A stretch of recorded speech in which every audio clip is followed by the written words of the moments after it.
ਜੀ ਆਇਆਂ ਨੂੰ ਜੀ ਸਾਰਿਆਂ ਦਾ। ਮੇਰਾ ਨਾਮ ਹੈ ਸੇਜ ਕਾਲੇਕੇ ਤੇ pangrezi.com ਦੇ YouTube ਚੈਨਲ ਵਿੱਚ ਤੁਹਾਡਾ ਸਾਰਿਆਂ ਦਾ ਸਵਾਗਤ ਹੈ।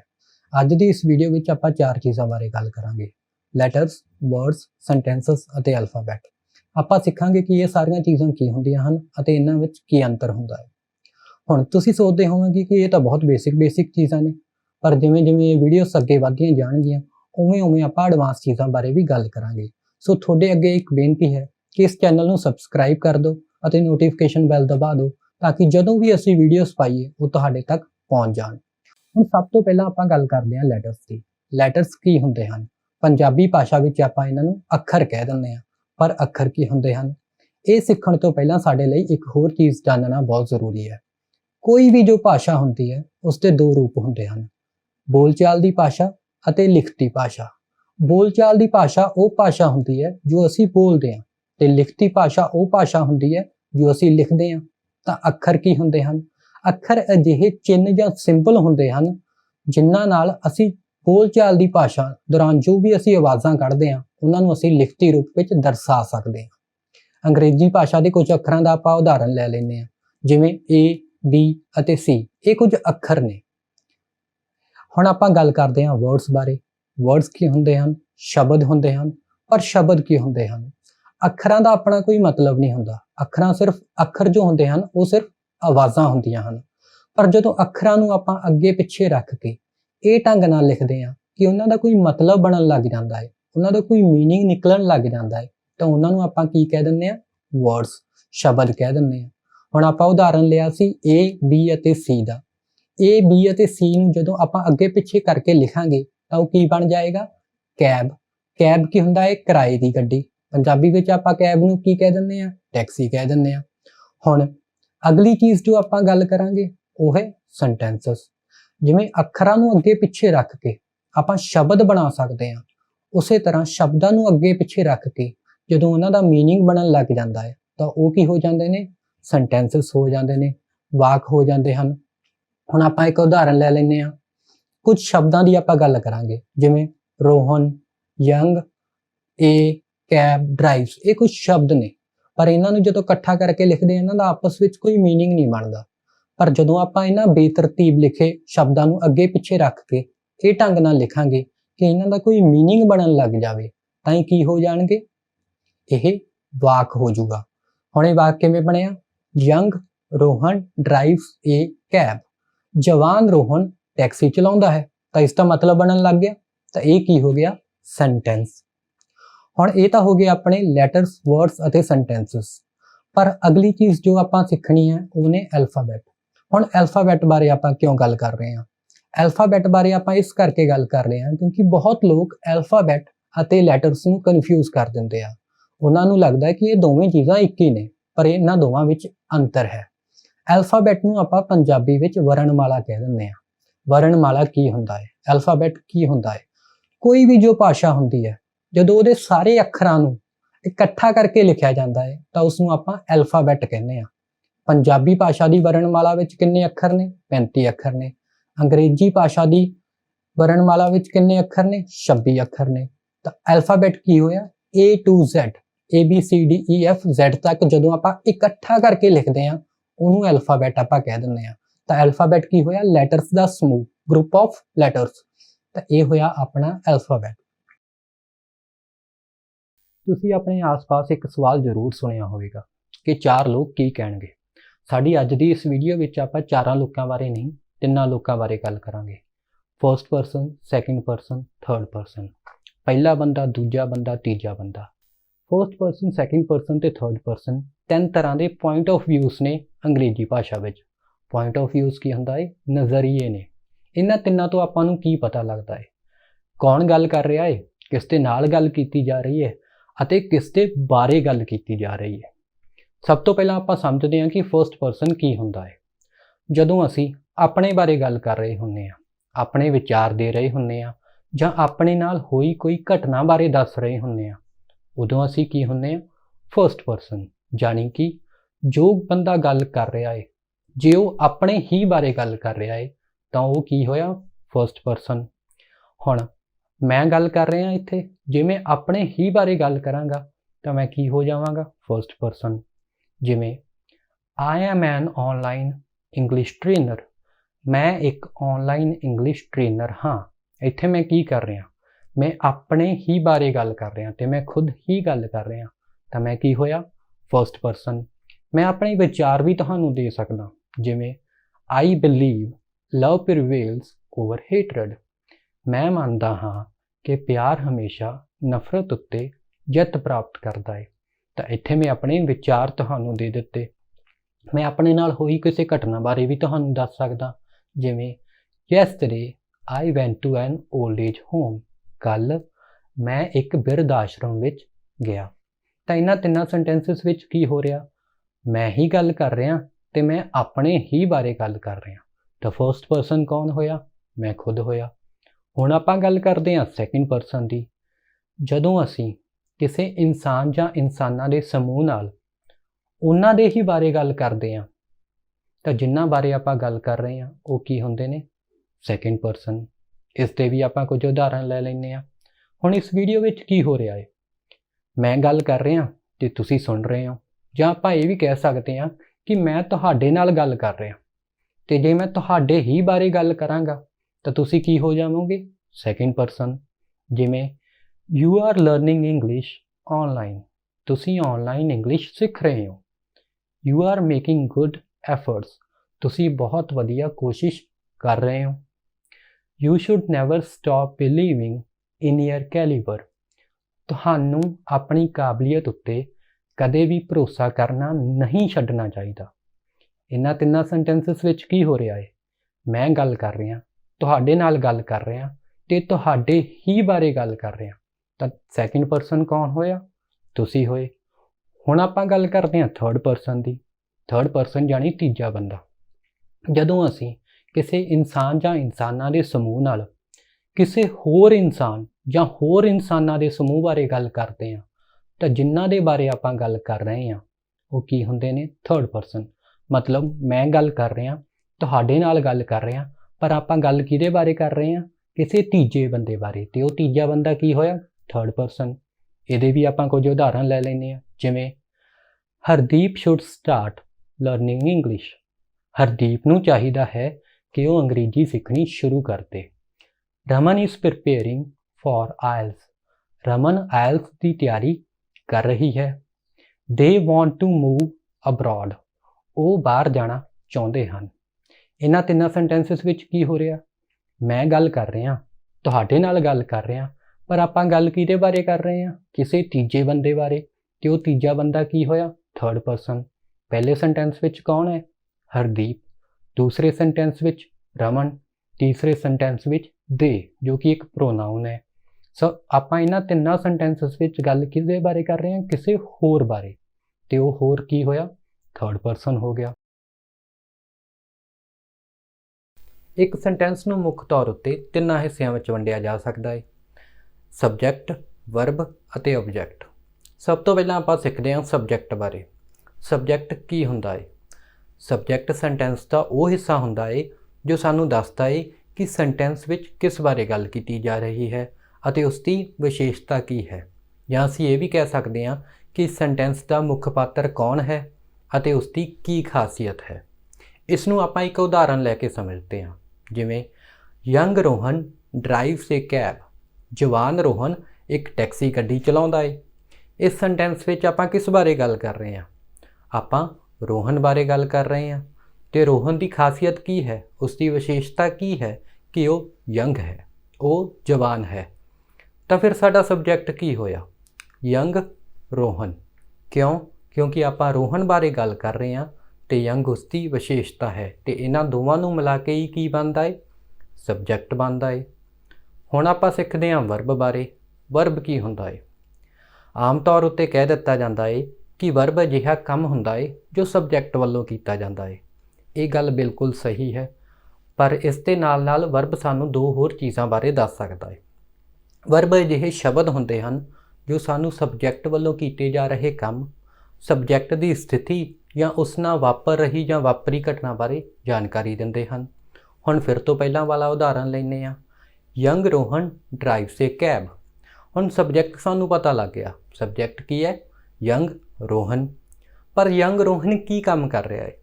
वो ड्राइव कर रहा है, वो चला रहा है। तो अपना वर्ब की होया? ड्राइव्स, क्योंकि ये वो काम है जो सबजैक्ट वालों किया जा रहा है। सो हुण सानू की चीज़ों बारे पता लग गया? सानू सबजैक्ट बारे पता लग गया, सानू वर्ब बारे पता लग गया। सबजैक्ट है साडा यंग रोहन तो वर्ब है साडा ड्राइव्स। हुण आपां गल करते हैं ऑबजैक्ट बारे। ऑबजैक्ट की हुंदा है? ऑबजैक्ट अजिही चीज़ हुंदी है जां आपां कह सकते हैं कि ऑबजैक्ट वो शब्द हुंदे हन जिन्हां उत्ते सबजैक्ट वालों कीते जा रहे काम का असर पैंदा है। हुण फिर तो पहलां वाला उदाहरण लैंदे आ, यंग रोहन ड्राइव्स ए कैब। सबजैक्ट भी सानू पता है, वर्ब भी सानू पता है। हुण सबजैक्ट जदों भी कोई काम करेगा, जदों भी उस नाल कोई घटना वापरेगी, उसका असर तो किसी चीज़ उत्ते पवेगा। तो उही चीज़ आपां नूं इत्थे देखण नूं मिल रही है। अपना सबजैक्ट की है? यंग रोहन। अपना वर्ब की है? ड्राइव्स। जवान रोहन चला रहा है। की चला रहा है? एक कैब चला रहा है। हुण जवान रोहन दे चलाउण कारण की हो रहा है? एक कैब चल रही है, एक टैक्सी गड्डी चल रही है। तो यंग रोहन दे चलाउण दा असर किहदे उत्ते पै रहा है? ये कैब उत्ते पै रहा है। तो ये कैब अपना की होया? ऑबजैक्ट हो गया। अंग्रेजी अल्फाबैट विच कुल 26 लैटर्स होंदे हन। मतलब अंग्रेजी की जो वरणमाला है उहदे विच कुल 26 अखर होंदे हन। ते इन्हां 26 दे 26 अखरां नूं दो कैटेगरीज विच वंडिया गया है। पहला हिस्सा है वॉवल्स दा ते दूसरा हिस्सा है कॉन्सोनेंट्स दा। वॉवल्स विच किहड़े-किहड़े अखर आ जांदे हन? ए, ई, आई, ओ, यू। ये पंजे दे पंजे अखरां नूं आपां वॉवल्स मंनदे हां। ते कॉन्सोनेंट्स विच किहड़े अखर आ जांदे हन? ए, ई, आई, ओ, यू नूं छड्ड के जिन्ने भी सारे अखर ने उन्हां नूं आपां कॉन्सोनेंट्स मंन लैंदे हां। हुण इत्थों तक हो सकदा है तुहानूं जानकारी पहिलां तो हो सकदा है ये चीज़ तुसीं स्कूल विच भी पढ़ी होवे। पर की तुसीं कदे सोचिआ है कि ਜਿਹੜੇ ਵੋਵਲਸ ਵਿੱਚ ਅੱਖਰ ਆਉਂਦੇ ਹਨ ਉਹਨਾਂ ਨੂੰ ਹੀ ਆਪਾਂ ਵੋਵਲਸ ਕਾਹਤੋਂ ਮੰਨਦੇ ਹਾਂ, ਜਾਂ ਜਿਹੜੇ ਕੌਨਸੋਨੈਂਟਸ ਵਿੱਚ ਅੱਖਰ ਆਉਂਦੇ ਹਨ ਉਹਨਾਂ ਨੂੰ ਹੀ ਆਪਾਂ ਕੌਨਸੋਨੈਂਟਸ ਕਾਹਤੋਂ ਮੰਨਦੇ ਹਾਂ। ਆਪਾਂ ਵੋਵਲਸ ਵਾਲੇ ਅੱਖਰਾਂ ਨੂੰ ਕੌਨਸੋਨੈਂਟਸ ਵਿੱਚ ਕਾਹਤੋਂ ਨਹੀਂ ਲਿਖਦੇ, ਜਾਂ ਕੌਨਸੋਨੈਂਟਸ ਵਾਲੇ ਅੱਖਰਾਂ ਨੂੰ ਵੋਵਲਸ ਵਿੱਚ ਕਾਹਤੋਂ ਨਹੀਂ ਲਿਖਦੇ। ਆਪਾਂ BCD ਨੂੰ ਵੋਵਲਸ ਕਾਹਤੋਂ ਨਹੀਂ ਕਹਿੰਦੇ, ਜਾਂ AEIOU ਨੂੰ ਆਪਾਂ ਕੌਨਸੋਨੈਂਟਸ ਕਾਹਤੋਂ ਨਹੀਂ ਕਹਿੰਦੇ। ਇਹਦੇ ਪਿੱਛੇ ਕੀ ਕਾਰਨ ਹੈ? ਉਹ ਕੀ ਹੈ ਜੋ ਤੈਅ ਕਰਦਾ ਹੈ कि एक अखर वॉवल होवेगा या कॉन्सोनेंट होवेगा। ਇਹਦੇ ਪਿੱਛੇ ਇੱਕ ਬਹੁਤ ਛੋਟਾ ਜਿਹਾ ਕਾਰਨ ਹੈ, ਉਸ ਬਾਰੇ ਅੱਜ ਮੈਂ ਤੁਹਾਨੂੰ ਜਾਣਕਾਰੀ ਦੇਵਾਂਗਾ। ਇਹ ਕਾਰਨ ਹੈ ਹਵਾ ਦਾ ਵਹਾਅ। ਜਦੋਂ ਮੈਂ ਹਵਾ ਦਾ ਵਹਾਅ ਕਹਿੰਦਾ ਇਸ ਦਾ ਕੀ ਮਤਲਬ ਹੈ? ਆਪਾਂ ਜਦੋਂ ਵੀ ਕੋਈ ਅੱਖਰ ਬੋਲਦੇ ਹਾਂ ਤਾਂ ਆਪਣੇ ਮੂੰਹ ਵਿੱਚੋਂ ਹਵਾ ਨਿਕਲਦੀ ਹੈ, ਤੇ ਜੇ ਇਹ ਹਵਾ ਬਿਨਾਂ ਕਿਸੇ ਰੋਕ ਟੋਕ ਦੇ, ਮਤਲਬ ਆਪਣਾ ਮੂੰਹ ਜਾਂ ਮੂੰਹ ਦਾ ਕੋਈ ਹਿੱਸਾ ਬਿਨਾਂ ਬੰਦ ਕੀਤੇ ਆਪਾਂ ਲਗਾਤਾਰ ਹਵਾ ਨੂੰ ਨਿਕਲਣ ਦਿੰਦੇ ਹਾਂ, ਤੇ ਲਗਾਤਾਰ ਹਵਾ ਕੱਢੇ ਜਾਣ ਉੱਤੇ ਜੇ ਕਿਸੇ ਅੱਖਰ ਦੀ ਆਵਾਜ਼ ਨਿਕਲਦੀ ਹੈ ਤਾਂ ਉਸ ਅੱਖਰ ਨੂੰ ਆਪਾਂ ਵੋਵਲ ਮੰਨ ਲੈਂਦੇ ਹਾਂ। ਪਰ ਜੇ ਇਸ ਹਵਾ ਦੇ ਵਹਾਅ ਨੂੰ ਆਪਣਾ ਮੂੰਹ ਜਾਂ ਆਪਣੇ ਮੂੰਹ ਦਾ ਕੋਈ ਹਿੱਸਾ ਰੋਕਦਾ ਹੈ ਅਤੇ ਫਿਰ ਕਿਸੇ ਅੱਖਰ ਦੀ ਆਵਾਜ਼ ਨਿਕਲਦੀ ਹੈ ਤਾਂ ਅਸੀਂ ਉਸ ਅੱਖਰ ਨੂੰ ਕੌਨਸੋਨੈਂਟ ਮੰਨ ਲੈਂਦੇ ਹਾਂ। ਪਹਿਲਾਂ ਗੱਲ ਕਰਦੇ ਹਾਂ ਵੋਵਲਸ ਦੀ। ਵੋਵਲਸ ਕਿਹੜੇ ਅੱਖਰ ਹੁੰਦੇ ਹਨ? ਵੋਵਲਸ ਅਜਿਹੇ ਅੱਖਰ ਹੁੰਦੇ ਹਨ ਜਿਨ੍ਹਾਂ ਦੀ ਆਵਾਜ਼ ਬਿਨਾਂ ਮੂੰਹ ਜਾਂ ਮੂੰਹ ਦਾ ਕੋਈ ਹਿੱਸਾ ਬੰਦ ਕੀਤੇ ਲਗਾਤਾਰ ਹਵਾ ਕੱਢੇ ਜਾਣ ਉੱਤੇ ਨਿਕਲਦੀ ਹੈ, ਜਿਵੇਂ AEIOU। ਜਦੋਂ ਮੈਂ ਇਹ ਪੰਜੇ ਅੱਖਰ ਬੋਲੇ ਨਾ ਤਾਂ ਮੈਨੂੰ ਮੂੰਹ ਬੰਦ ਕਰਨਾ ਪਿਆ, ਨਾ ਹੀ ਮੈਨੂੰ ਆਪਣੇ ਮੂੰਹ ਦੇ ਕਿਸੇ ਹਿੱਸੇ ਨਾਲ ਹਰਕਤ ਕਰਨੀ ਪਈ ਜਿਸ ਨਾਲ ਹਵਾ ਦਾ ਵਹਾਅ ਰੁਕ ਜਾਵੇ, ਤੇ ਲਗਾਤਾਰ ਹਵਾ ਨਿਕਲਦੀ ਰਹੀ ਤੇ ਉਸ ਨਾਲ ਇਹਨਾਂ ਅੱਖਰਾਂ ਦੀ ਆਵਾਜ਼ ਵੀ ਨਿਕਲੀ, ਤਾਂ ਇਹ ਸਾਰੇ ਅੱਖਰ ਕੀ ਹੋਏ? ਵੋਵਲਸ ਹੋਏ। ਹੁਣ ਆਪਾਂ ਗੱਲ ਕਰਦੇ ਹਾਂ ਕੌਨਸੋਨੈਂਟਸ ਦੀ। ਕੌਨਸੋਨੈਂਟਸ ਕਿਹੜੇ ਅੱਖਰ ਹੁੰਦੇ ਹਨ? ਕੌਨਸੋਨੈਂਟਸ ਅਜਿਹੇ ਅੱਖਰ ਹੁੰਦੇ ਹਨ ਜਿਨ੍ਹਾਂ ਦੀ ਆਵਾਜ਼ ਮੂੰਹ ਜਾਂ ਮੂੰਹ ਦਾ ਕੋਈ ਹਿੱਸਾ, ਜਦੋਂ ਮੂੰਹ ਦਾ ਹਿੱਸੇ ਤੋਂ ਮੇਰਾ ਮਤਲਬ ਹੈ ਜਿਵੇਂ ਆਪਣਾ ਬੁੱਲ ਹੋ ਗਏ, ਆਪਣੀ ਜੀਭ ਹੋ ਗਈ, ਜੀਭ ਦਾ ਉੱਪਰਲਾ ਹਿੱਸਾ ਹੋ ਗਿਆ, ਜਾਂ ਆਪਣੇ ਦੰਦ ਹੋ ਗਏ। ਮਤਲਬ ਕੌਨਸੋਨੈਂਟਸ ਅਜਿਹੇ ਅੱਖਰ ਹੁੰਦੇ ਹਨ ਜਿਨ੍ਹਾਂ ਦੀ ਆਵਾਜ਼ ਉਦੋਂ ਨਿਕਲਦੀ ਹੈ ਜਦੋਂ ਮੂੰਹ ਜਾਂ ਮੂੰਹ ਦਾ ਕੋਈ ਹਿੱਸਾ ਹਵਾ ਦੇ ਵਹਾਅ ਨੂੰ ਰੋਕਦਾ ਹੈ, ਜਿਵੇਂ BCDXY। ਜਦੋਂ ਵੀ ਆਪਾਂ ਇਹਨਾਂ ਸਾਰੇ ਅੱਖਰਾਂ ਨੂੰ ਬੋਲਦੇ ਹਾਂ ਤਾਂ ਆਪਣੇ ਜਾਂ ਤਾਂ ਆਪਣੇ ਬੁੱਲਾਂ ਦੀ ਹਰਕਤ ਹੁੰਦੀ ਹੈ, ਜਾਂ ਆਪਣੇ ਦੰਦਾਂ ਦੀ ਹਰਕਤ ਹੁੰਦੀ ਹੈ, ਜਾਂ ਆਪਣੀ ਜੀਭ ਦੀ ਹਰਕਤ ਹੁੰਦੀ ਹੈ, ਜਾਂ ਜੀਭ ਦੇ ਉੱਪਰਲੇ ਹਿੱਸੇ ਦੀ ਹਰਕਤ ਇਸ ਢੰਗ ਨਾਲ ਹੁੰਦੀ ਹੈ ਕਿ ਜਿਹੜਾ ਹਵਾ ਦਾ ਵਹਾਅ ਹੈ ਉਸ ਨੂੰ ਕੁਝ ਸਮੇਂ ਲਈ ਰੋਕ ਦਿੱਤਾ ਜਾਂਦਾ ਹੈ। ਇਸ ਚੀਜ਼ ਦਾ ਆਪਾਂ ਨੂੰ ਅਹਿਸਾਸ ਨਹੀਂ ਹੁੰਦਾ, ਪਰ ਬਹੁਤ ਘੱਟ ਸਮੇਂ ਲਈ ਹਵਾ ਦੇ ਵਹਾਅ ਨੂੰ ਰੋਕ ਦਿੱਤਾ ਜਾਂਦਾ ਹੈ ਤੇ ਫਿਰ ਇਹਨਾਂ ਅੱਖਰਾਂ ਦੀ ਆਵਾਜ਼ ਨਿਕਲਦੀ ਹੈ।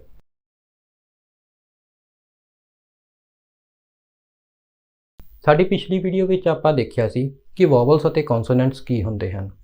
ਆਪਾਂ ਸਿੱਖਿਆ ਸੀ ਕਿ ਵੋਵਲਸ ਅਤੇ ਕੌਨਸੋਨੈਂਟਸ ਆਵਾਜ਼ਾਂ ਦੀਆਂ ਦੋ ਕੈਟੇਗਰੀਜ਼ ਹੁੰਦੀਆਂ ਹਨ, ਏ, ਈ, ਆਈ, ਓ, ਯੂ। ਇਹਨਾਂ ਅੱਖਰਾਂ ਤੋਂ ਜਿਹੜੀਆਂ ਆਵਾਜ਼ਾਂ ਨਿਕਲਦੀਆਂ ਹਨ ਉਹਨਾਂ ਨੂੰ ਆਪਾਂ ਕੀ ਕਹਿ ਦਿੰਦੇ ਹਾਂ, ਵੋਵਲਸ ਆਵਾਜ਼ਾਂ। ਤੇ ਬਾਕੀ ਸਾਰੇ ਅੱਖਰਾਂ ਤੋਂ ਜੋ ਆਵਾਜ਼ਾਂ ਨਿਕਲਦੀਆਂ ਹਨ ਉਹ ਕਿਹੜੀਆਂ ਹੁੰਦੀਆਂ ਹਨ, ਕੌਨਸੋਨੈਂਟਸ ਆਵਾਜ਼ਾਂ। ਸਾਡੀ ਅੱਜ ਦੀ ਇਸ ਵੀਡੀਓ ਵਿੱਚ ਆਪਾਂ ਸਿੱਖਾਂਗੇ ਕਿ ਆਰਟੀਕਲ ਏ ਅਤੇ ਐਨ ਨੂੰ ਵੋਵਲਸ ਅੱਗੇ ਅਤੇ ਕੌਨਸੋਨੈਂਟਸ ਅੱਗੇ ਕਿਵੇਂ ਵਰਤਣਾ ਹੈ। ਸੋ ਸ਼ੁਰੂ ਕਰਦੇ ਹਾਂ। ਪਹਿਲਾਂ ਆਪਾਂ ਗੱਲ ਕਰਦੇ ਹਾਂ ਆਰਟੀਕਲ ਏ ਦੀ। ਆਰਟੀਕਲ ਏ ਕਿੱਥੇ ਵਰਤਿਆ ਜਾਂਦਾ ਹੈ? ਜਦੋਂ ਵੀ ਆਪਾਂ ਕਿਸੇ ਸ਼ਬਦ ਨੂੰ ਦੇਖਦੇ ਹਾਂ, ਜੇ ਉਸ ਦੇ ਪਹਿਲੇ ਅੱਖਰ ਦੀ ਆਵਾਜ਼ ਕੌਨਸੋਨੈਂਟ ਆਵਾਜ਼ ਹੋਵੇ ਤਾਂ ਉਸ ਅੱਗੇ ਆਪਾਂ ਆਰਟੀਕਲ ਏ ਵਰਤਦੇ ਹਾਂ। ਜਿਵੇਂ ਏ ਡੋਰ, ਏ ਕਾਰ, ਏ ਬਰਡ। ਇਹਨਾਂ ਤਿੰਨਾਂ ਸ਼ਬਦਾਂ ਵਿੱਚ ਕੀ ਹੋ ਰਿਹਾ ਹੈ? ਇਹਨਾਂ ਤਿੰਨਾਂ ਸ਼ਬਦਾਂ ਦਾ ਜਿਹੜਾ ਪਹਿਲਾ ਅੱਖਰ ਹੈ ਉਸ ਦੀ ਜੋ ਆਵਾਜ਼ ਆ ਰਹੀ ਹੈ ਉਹ ਕੌਨਸੋਨੈਂਟ ਆਵਾਜ਼ ਹੈ। ਜੇ ਹੁਣ ਆਪਾਂ ਗੱਲ ਕਰੀਏ ਆਰਟੀਕਲ ਐਨ ਦੀ, ਆਰਟੀਕਲ ਐਨ ਕਿੱਥੇ ਵਰਤਿਆ ਜਾਂਦਾ ਹੈ? ਜਦੋਂ ਵੀ ਕਿਸੇ ਸ਼ਬਦ ਦੇ ਪਹਿਲੇ ਅੱਖਰ ਦੀ ਆਵਾਜ਼ ਵੋਵਲ ਸਾਊਂਡ ਹੋਵੇ ਤਾਂ ਆਪਾਂ ਆਰਟੀਕਲ ਐਨ ਵਰਤਦੇ ਹਾਂ। ਜਿਵੇਂ an umbrella, an elephant, an apple. ਇਹਨਾਂ ਤਿੰਨਾਂ ਸ਼ਬਦਾਂ ਵਿੱਚ ਕੀ ਹੋਇਆ? ਪਹਿਲੇ ਅੱਖਰ ਦੀ ਜਿਹੜੀ ਆਵਾਜ਼ ਸੀ ਉਹ ਇੱਕ ਵੋਵਲ ਸਾਊਂਡ ਸੀ ਤਾਂ ਆਪਾਂ ਆਰਟੀਕਲ ਐਨ ਵਰਤਿਆ। ਇਹ ਤਾਂ ਸੀਗਾ ਕਿ ਆਰਟੀਕਲ ਏ ਅਤੇ ਐਨ ਕਿਵੇਂ ਵਰਤਣੇ ਹਨ। ਪਰ ਇੱਕ ਛੋਟੀ ਜਿਹੀ ਗਲਤੀ ਹੈ ਜੋ ਆਮ ਤੌਰ ਉੱਤੇ ਆਪਾਂ ਕਰ ਦਿੰਦੇ ਹਾਂ ਜਦੋਂ ਆਪਾਂ ਇਹ ਤੈਅ ਕਰਨਾ ਹੋਵੇ ਕਿ ਅਸੀਂ ਕਿਸੇ ਸ਼ਬਦ ਅੱਗੇ ਆਰਟੀਕਲ ਏ ਲਗਾਉਣਾ ਹੈ ਜਾਂ ਐਨ ਲਗਾਉਣਾ ਹੈ। ਅਕਸਰ ਕੀ ਹੁੰਦਾ ਹੈ ਕਿ ਆਪਾਂ ਸ਼ਬਦ ਦੇ ਪਹਿਲੇ ਅੱਖਰ ਨੂੰ ਦੇਖ ਲੈਂਦੇ ਹਾਂ, ਜੇ ਤਾਂ ਉਹ ਏ, ਈ, ਆਈ, ਓ, ਯੂ ਹੈ ਤਾਂ ਆਪਾਂ ਉਹਦੇ ਅੱਗੇ ਐਨ ਲਗਾ ਦਿੰਦੇ ਹਾਂ। ਪਰ ਜੇ ਉਹ ਇਸ ਤੋਂ ਇਲਾਵਾ ਕੋਈ ਹੋਰ ਅੱਖਰ ਹੋਵੇ ਤਾਂ ਆਪਾਂ ਇਹ ਲਗਾ ਦਿੰਦੇ ਹਾਂ, ਕਿਉਂਕਿ ਏ, ਈ, ਆਈ, ਓ, ਯੂ ਆਪਾਂ ਨੂੰ ਸਿਖਾਇਆ ਗਿਆ ਹੈ ਕਿ ਇਹ ਵੋਵਲਸ ਹੁੰਦੇ ਹਨ। ਪਰ ਅਜਿਹਾ ਕਰਨ ਉੱਤੇ ਆਪਣੀ ਗਲਤੀ ਵੀ ਹੋ ਸਕਦੀ ਹੈ। ਉਹ ਕਿਵੇਂ? ਕਿਉਂਕਿ ਆਪਾਂ ਸ਼ਬਦ ਦੇ ਪਹਿਲੇ ਅੱਖਰ ਨੂੰ ਨਹੀਂ ਦੇਖਣਾ ਹੁੰਦਾ, ਆਪਾਂ ਇਹ ਦੇਖਣਾ ਹੁੰਦਾ ਕਿ ਪਹਿਲੇ ਅੱਖਰ ਤੋਂ ਆਵਾਜ਼ ਕਿਹੜੀ ਆ ਰਹੀ ਹੈ। ਇਹਦਾ ਮੈਂ ਇੱਕ ਉਦਾਹਰਨ ਤੁਹਾਨੂੰ ਦੇ ਦਿੰਦਾ, ਫਿਰ ਤੁਹਾਨੂੰ ਇਹ ਚੀਜ਼ ਆਸਾਨੀ ਨਾਲ ਸਮਝ ਆ ਜਾਏਗੀ। ਜਿਵੇਂ ਯੂਨੀਵਰਸਿਟੀ। ਯੂਨੀਵਰਸਿਟੀ ਸ਼ਬਦ ਵਿੱਚ ਪਹਿਲਾ ਅੱਖਰ ਕਿਹੜਾ ਹੈ? ਯੂ। ਯੂ ਆਪਾਂ ਪੜ੍ਹਿਆ ਕਿ ਇੱਕ ਵੋਵਲ ਹੈ, ਪਰ ਜਦੋਂ ਆਪਾਂ ਯੂਨੀਵਰਸਿਟੀ ਸ਼ਬਦ ਬੋਲਦੇ ਹਾਂ ਤਾਂ ਪਹਿਲੀ ਆਵਾਜ਼ ਕਿਹੜੀ ਆ ਰਹੀ ਹੈ? ਯੂ ਦੀ, ਯਈਏ ਦੀ ਆਵਾਜ਼ ਆ ਰਹੀ ਹੈ, ਯਈਆ। ਹੁਣ ਜਿਹੜੀ ਯਈਏ ਦੀ ਆਵਾਜ਼ ਹੈ ਉਹ ਅੰਗਰੇਜ਼ੀ ਭਾਸ਼ਾ ਵਿੱਚ ਵਾਈ ਲੈਟਰ ਤੋਂ ਆਉਂਦੀ ਹੈ ਤੇ ਵਾਈ ਲੈਟਰ ਆਪਣਾ ਕੌਨਸੋਨੈਂਟ ਹੈ। ਸੋ ਜਿਹੜੀ ਆਵਾਜ਼ ਯੂਨੀਵਰਸਿਟੀ ਵਿੱਚ ਯੂ ਤੋਂ ਆ ਰਹੀ ਹੈ ਉਹ ਆਵਾਜ਼ ਇੱਕ ਕੌਨਸੋਨੈਂਟ ਆਵਾਜ਼ ਹੈ। ਆਪਾਂ ਪਹਿਲਾਂ ਅੰਬਰੇਲਾ ਸ਼ਬਦ ਦੇਖਿਆ, ਅੰਬਰੇਲਾ ਸ਼ਬਦ ਵਿੱਚ ਵੀ ਆਪਾਂ ਯੂ ਨੂੰ ਵਰਤਿਆ, ਪਰ ਉੱਥੇ ਜਿਹੜੀ ਆਵਾਜ਼ ਆ ਰਹੀ ਸੀ ਉਹ ਅ ਦੀ ਆਵਾਜ਼ ਆ ਰਹੀ ਸੀ, ਅੰਬਰੇਲਾ। ਤਾਂ ਉਹ ਜਿਹੜੀ ਆਵਾਜ਼ ਸੀ ਉਹ ਇੱਕ ਵੋਵਲ ਸਾਊਂਡ ਸੀ ਤਾਂ ਆਪਾਂ ਅੰਬਰੇਲਾ ਅੱਗੇ ਕੀ ਲਗਾਇਆ? ਐਨ ਲਗਾਇਆ। ਪਰ ਯੂਨੀਵਰਸਿਟੀ ਜਦੋਂ ਆਪਾਂ ਬੋਲਦੇ ਹਾਂ ਤਾਂ ਜਿਹੜੀ ਆਵਾਜ਼ ਆਉਂਦੀ ਆ, ਪਹਿਲੀ ਆਵਾਜ਼ ਆਉਂਦੀ ਆ, ਉਹ ਇੱਕ ਕੌਨਸੋਨੈਂਟ ਸਾਊਂਡ ਹੈ ਤਾਂ ਇਸ ਅੱਗੇ ਆਪਾਂ ਕੀ ਲਗਾਵਾਂਗੇ? ਏ ਲਗਾਵਾਂਗੇ। ਇਸੇ ਤਰ੍ਹਾਂ MBA ਡਿਗਰੀ, MBA ਇੱਕ ਤਰ੍ਹਾਂ ਦੀ ਡਿਗਰੀ ਹੈ। ਹੁਣ ਜਦੋਂ ਆਪਾਂ MBA ਦੇਖਦੇ ਹਾਂ ਤਾਂ MBA ਦਾ ਪਹਿਲਾ ਅੱਖਰ ਕਿਹੜਾ ਹੈ? ਐਮ। ਐਮ ਆਪਾਂ ਨੂੰ ਪਤਾ ਹੈ ਕੌਨਸੋਨੈਂਟ ਹੈ ਤਾਂ ਇਸ ਅੱਗੇ ਆਪਾਂ ਨੂੰ ਲੱਗੇਗਾ ਏ ਲੱਗੇਗਾ, ਪਰ ਇਸ ਅੱਗੇ ਏ ਨਹੀਂ ਲੱਗਣਾ, ਇਸ ਅੱਗੇ ਐਨ ਲੱਗੇਗਾ। ਕਿਉਂਕਿ ਜਦੋਂ ਆਪਾਂ MBA ਬੋਲਦੇ ਹਾਂ ਤਾਂ ਪਹਿਲੀ ਜਿਹੜੀ ਆਵਾਜ਼ ਹੈ ਉਹ ਕਿਹੜੀ ਆਉਂਦੀ ਆ? ਐ ਦੀ ਆਵਾਜ਼ ਆਉਂਦੀ ਆ, ਏ ਦੀ ਆਵਾਜ਼ ਆਉਂਦੀ ਹੈ। ਤਾਂ ਇਸ ਅੱਗੇ ਜਿਹੜੀ ਆਵਾਜ਼ ਆਉਂਦੀ ਆ ਉਹ ਕਿਹੜੀ ਹੈ? ਵੋਵਲ ਦੀ ਆਵਾਜ਼ ਆਉਂਦੀ ਹੈ। ਤਾਂ ਆਪਾਂ ਜਿਹੜਾ ਆਰਟੀਕਲ ਵੀ ਕਿਹੜਾ ਲਾਵਾਂਗੇ? ਐਨ ਲਗਾਵਾਂਗੇ, ਐਨ MBA ਡਿਗਰੀ। ਜੇ ਤੁਸੀਂ ਸਾਡੀਆਂ ਪਿਛਲੀਆਂ ਦੋ ਵੀਡੀਓਜ਼ ਦੇਖੀਆਂ ਹਨ ਤਾਂ ਤੁਸੀਂ ਸਮਝ ਗਏ ਹੋਵੋਗੇ ਕਿ ਵੋਵਲਸ ਅਤੇ ਕੌਨਸੋਨੈਂਟਸ ਦੋ ਤਰ੍ਹਾਂ ਦੀਆਂ ਆਵਾਜ਼ਾਂ ਦੀਆਂ ਕੈਟੇਗਰੀਜ਼ ਹਨ। ਏ, ਈ, ਆਈ, ਓ, ਯੂ ਤੋਂ ਜੋ ਆਵਾਜ਼ਾਂ ਨਿਕਲਦੀਆਂ ਹਨ ਉਹ ਕਿਹੜੀਆਂ ਆਵਾਜ਼ਾਂ ਨੇ? ਵੋਵਲਸ ਦੀਆਂ ਆਵਾਜ਼ਾਂ। ਤੇ ਬਾਕੀ ਸਾਰੇ ਅੱਖਰਾਂ ਤੋਂ ਆਵਾਜ਼ਾਂ ਨਿਕਲਦੀਆਂ ਨੇ ਜੋ, ਉਹ ਕਿਹੜੀਆਂ ਨੇ? ਕੌਨਸੋਨੈਂਟਸ ਦੀਆਂ ਆਵਾਜ਼ਾਂ। ਹੁਣ ਕਈ ਵਾਰੀ ਕੀ ਹੁੰਦਾ ਹੈ ਕਿ ਇੱਕੋ ਅੱਖਰ ਨੂੰ ਜਦੋਂ ਆਪਾਂ ਵੱਖ-ਵੱਖ ਢੰਗ ਨਾਲ ਵਰਤਦੇ ਹਾਂ ਤਾਂ ਉਹਦੇ ਵਿੱਚੋਂ ਵੱਖ-ਵੱਖ ਤਰ੍ਹਾਂ ਦੀਆਂ ਆਵਾਜ਼ਾਂ ਨਿਕਲ ਸਕਦੀਆਂ ਹਨ। ਜਿਵੇਂ ਆਪਾਂ ਸੀ ਦਾ ਉਦਾਹਰਨ ਲੈ ਲੈਂਦੇ ਹਾਂ, ਸੀ ਵਿੱਚੋਂ ਕ ਦੀ ਆਵਾਜ਼ ਵੀ ਨਿਕਲ ਸਕਦੀ ਆ, ਸ ਦੀ ਆਵਾਜ਼ ਵੀ ਨਿਕਲ ਸਕਦੀ ਆ, ਸੱਸੇ ਦੀ ਆਵਾਜ਼ ਵੀ ਨਿਕਲ ਸਕਦੀ ਆ, ਕੱਕੇ ਦੀ ਆਵਾਜ਼ ਵੀ ਨਿਕਲ ਸਕਦੀ ਆ। ਸਿਟੀ ਵੀ ਆਪਾਂ ਕਹਿ ਦਿੰਦੇ ਹਾਂ, ਸਿਟੀ ਸੱਸੇ ਦੀ ਆਵਾਜ਼, ਕੈਟ ਕੱਕੇ ਦੀ ਆਵਾਜ਼। ਸੋ ਇੱਕ ਅੱਖਰ 'ਚੋਂ ਵੱਖ-ਵੱਖ ਤਰ੍ਹਾਂ ਦੀਆਂ ਆਵਾਜ਼ਾਂ ਨਿਕਲ ਸਕਦੀਆਂ ਹਨ। ਹੁਣ ਅਜਿਹਾ ਵਾਏ ਨਾਲ ਵੀ ਹੁੰਦਾ ਹੈ। ਜਿਹੜਾ ਵਾਏ ਅੱਖਰ ਹੈ ਉਸ ਨੂੰ ਵੱਖ-ਵੱਖ ਢੰਗ ਉੱਤੇ ਵਰਤੇ ਜਾਣ ਨਾਲ ਉਹਦੇ ਵਿੱਚੋਂ ਦੋ ਤਰ੍ਹਾਂ ਦੀਆਂ ਆਵਾਜ਼ਾਂ ਨਿਕਲ ਸਕਦੀਆਂ ਹਨ। ਇੱਕ ਤਾਂ ਹੈਗੀ ਆ ਈ ਦੀ ਆਵਾਜ਼, ਇੱਕ ਹੈਗੀ ਆ ਯਈਏ ਦੀ ਆਵਾਜ਼। ਜਦੋਂ ਵਾਏ ਨੂੰ ਵਰਤੇ ਜਾਣ ਉੱਤੇ ਈ ਦੀ ਆਵਾਜ਼ ਨਿਕਲਦੀ ਹੈ ਤਾਂ ਵਾਏ ਨੂੰ ਆਪਾਂ ਵੋਵਲ ਮੰਨਦੇ ਹਾਂ।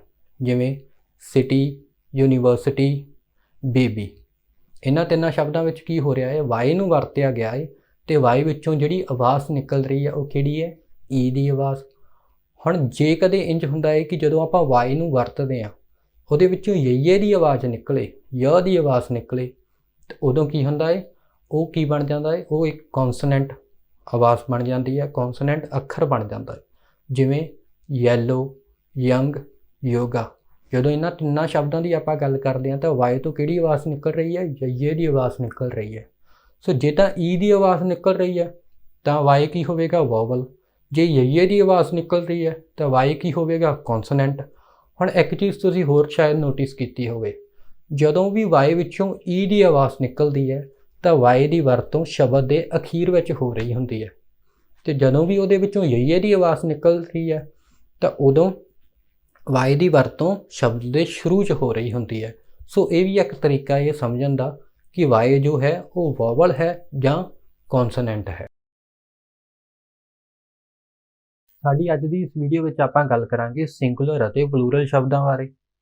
ਆਪਾਂ ਸਿੱਖਾਂਗੇ ਕਿ ਸਿੰਗੂਲਰ ਸ਼ਬਦ ਕੀ ਹੁੰਦੇ ਹਨ, ਪਲੂਰਲ ਸ਼ਬਦ ਕੀ ਹੁੰਦੇ ਹਨ ਅਤੇ ਇਹਨਾਂ ਦੋਵਾਂ ਦੇ ਵਿੱਚ ਅੰਤਰ ਕੀ ਹੁੰਦਾ ਹੈ।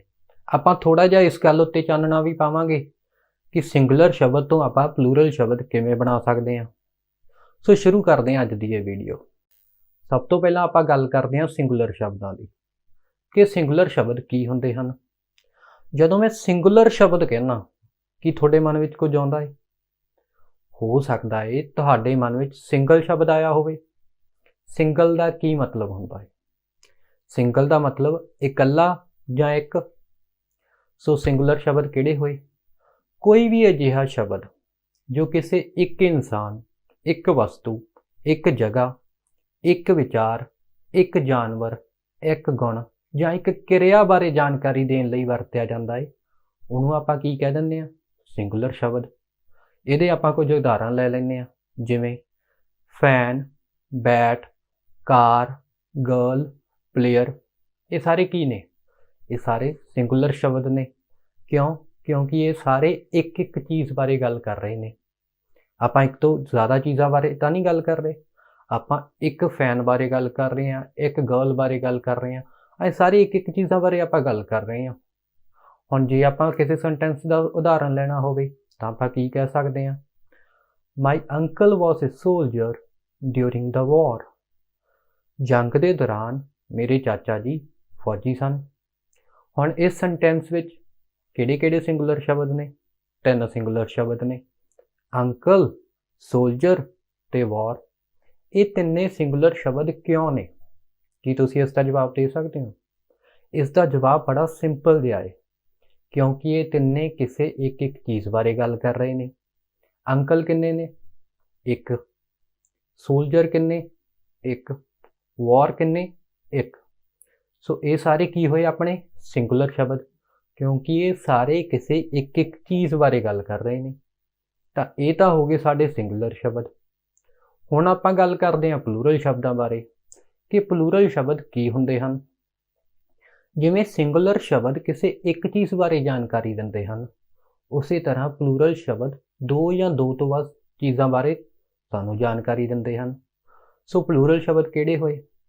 ਕੋਈ ਵੀ ਅਜਿਹਾ ਸ਼ਬਦ ਜੋ 2 ਜਾਂ 2 ਤੋਂ ਵੱਧ ਇਨਸਾਨਾਂ, ਵਸਤੂਆਂ, ਜਗ੍ਹਾਵਾਂ, ਵਿਚਾਰਾਂ, ਜਾਨਵਰਾਂ, ਗੁਣਾਂ ਜਾਂ ਕਿਰਿਆਵਾਂ ਬਾਰੇ ਸਾਨੂੰ ਜਾਣਕਾਰੀ ਦਿੰਦਾ ਹੈ, ਉਹਨੂੰ ਆਪਾਂ ਕੀ ਕਹਿ ਦਿੰਦੇ ਹਾਂ?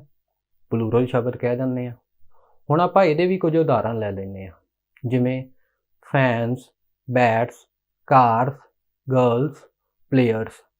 ਇਹ ਸਾਰੇ ਕੀ ਹੋਏ ਆਪਣੇ? ਪਲੂਰਲ ਸ਼ਬਦ ਹੋ ਗਏ। ਹੁਣ ਆਮ ਤੌਰ ਉੱਤੇ ਇਹ ਕਹਿ ਦਿੱਤਾ ਜਾਂਦਾ ਹੈ ਕਿ ਜਦੋਂ ਆਪਾਂ ਸਿੰਗੂਲਰ ਤੋਂ ਪਲੂਰਲ ਸ਼ਬਦ ਬਣਾਉਣਾ ਹੋਵੇ, ਉਹਦੇ ਪਿੱਛੇ ਆਪਾਂ ਐਸ ਜਾਂ ਈਐਸ ਲਗਾ ਸਕਦੇ ਹਾਂ। ਇਹ ਗੱਲ ਸਹੀ ਹੈ, ਪਰ ਇਸ ਤੋਂ ਇਲਾਵਾ ਵੀ ਹੋਰ ਬਹੁਤ ਸਾਰੇ ਤਰੀਕੇ ਹੁੰਦੇ ਹਨ ਸਿੰਗੂਲਰ ਤੋਂ ਪਲੂਰਲ ਸ਼ਬਦ ਬਣਾਉਣ ਦੇ। ਉਹਨਾਂ ਬਾਰੇ ਆਪਾਂ ਆਉਣ ਵਾਲੀਆਂ ਵੀਡੀਓਜ਼ ਵਿੱਚ ਗੱਲ ਕਰਾਂਗੇ। ਜੋ ਸੈਂਟੈਂਸ ਦਾ ਅਸੀਂ ਪਹਿਲਾਂ ਉਦਾਹਰਨ ਲਿਆ ਸੀ ਉਸੇ ਦਾ ਇੱਕ ਵਾਰ ਫਿਰ ਤੋਂ ਉਦਾਹਰਨ ਲੈ ਲੈਂਦੇ ਹਾਂ, ਪਰ ਇਸ ਵਾਰ ਪਲੂਰਲ ਸ਼ਬਦਾਂ ਦੇ ਰੂਪ ਵਿੱਚ। ਜਿਵੇਂ ਮਾਈ ਅੰਕਲਸ ਵਰ ਸੋਲਜਰਸ ਡਿਊਰਿੰਗ ਡਿਫਰੈਂਟ ਵਾਰਸ। ਹੁਣ ਆਪਾਂ ਕਿਹਨਾਂ ਦੀ ਗੱਲ ਕਰਦੇ ਹਾਂ? ਅੰਕਲਸ ਦੀ ਗੱਲ ਕਰ ਰਹੇ ਹਾਂ, ਸੋਲਜਰਸ ਦੀ ਗੱਲ ਕਰ ਰਹੇ ਹਾਂ ਤੇ ਵਾਰਸ ਦੀ ਗੱਲ ਕਰ ਰਹੇ ਹਾਂ। ਮੇਰੇ ਚਾਚੇ ਫੌਜੀ ਸਨ ਵੱਖ-ਵੱਖ ਜੰਗਾਂ ਦੇ ਦੌਰਾਨ। ਹੁਣ ਇਸ ਸੈਂਟੈਂਸ ਵਿੱਚ ਆਪਣੇ ਪਲੂਰਲ ਸ਼ਬਦ ਕਿਹੜੇ ਹੋਏ ਫਿਰ? ਅੰਕਲਸ, ਸੋਲਜਰਸ ਤੇ ਵਾਰਸ। ਕਿਉਂ? ਕਿਉਂਕਿ ਇਹ ਤਿੰਨੇ ਇੱਕ ਤੋਂ ਜ਼ਿਆਦਾ ਚੀਜ਼ਾਂ ਬਾਰੇ ਗੱਲ ਕਰ ਰਹੇ ਨੇ। ਅੰਕਲਸ ਇੱਕ ਤੋਂ ਜ਼ਿਆਦਾ ਨੇ, ਸੋਲਜਰਸ ਇੱਕ ਤੋਂ ਜ਼ਿਆਦਾ ਨੇ, ਵਾਰਸ ਇੱਕ ਤੋਂ ਜ਼ਿਆਦਾ ਨੇ। ਤਾਂ ਇਹ ਸਾਰੇ ਆਪਣੇ ਕੀ ਹੋਏ? ਪਲੂਰਲ ਸ਼ਬਦ ਹੋਏ।